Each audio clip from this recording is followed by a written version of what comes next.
High बंधुरा welcome back to my channel travel ভিতরে থাকবো। আশা করি বন্ধুরা যে যেখানেই আছো ভীষণ ভালো আছো, আমরাও খুব ভালো আছি। একটা ছোট্ট মিনি ব্লগ নিয়ে চলে এসেছি আমি তোমাদের বান্ধবী পিয়ালি।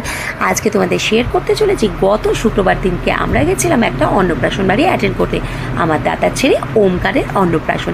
এই অন্নপ্রাশন বাড়িতে গিয়েই দেখলাম খুব সুন্দরভাবে ভেন্যুটাকে ডেকোরেশন করা হয়েছিল। আমরাও একটা এন্ট্রি সুন্দর ভিডিও নিয়ে নিলাম তোমাদের রীতাঙ্গর সাথে। তারপরেই আমরা সোজা চলে গেলাম ওমকারের কাছে। ওমকারের কাছে গিয়েই আমরা ওমকারের গিফটটা দিয়ে ওমকারের সঙ্গে বেশ খানিকক্ষণ সময় কাটিয়ে ওমকারের সঙ্গে ফটো তোলা শেষ করে নিয়ে আমরা সোজা চলে গেলাম কাউন্টারের দিকে।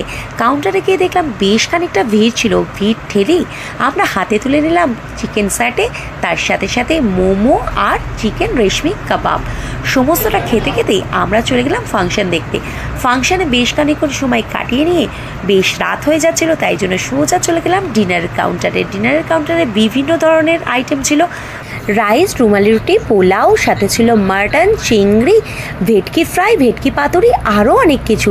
সব কিছু খেয়ে নিয়ে মিষ্টি খেয়ে চলে গেলাম আইসক্রিমের কাউন্টারে। খাওয়া দাওয়ার পর্ব শেষ করে ওমকারকে বাই করে বাড়ি ফিরে আসার পালা। কোন ভিডিওটা ছেড়ে যাওয়ার আগে যদি ভালো লাগে লাইক কমেন্ট শেয়ার করে দিও, আর আমার চ্যানেল নতুন হয়ে থাকলে চ্যানেলটাকে সাবস্ক্রাইব করে দিয়ে আমাদের পাশে থেকো। আবার দেখা হচ্ছে নতুন একটা ভিডিওর সাথে। ততক্ষণের জন্য সবাই ভালো থেকো, সুস্থ থেকো, টাটা।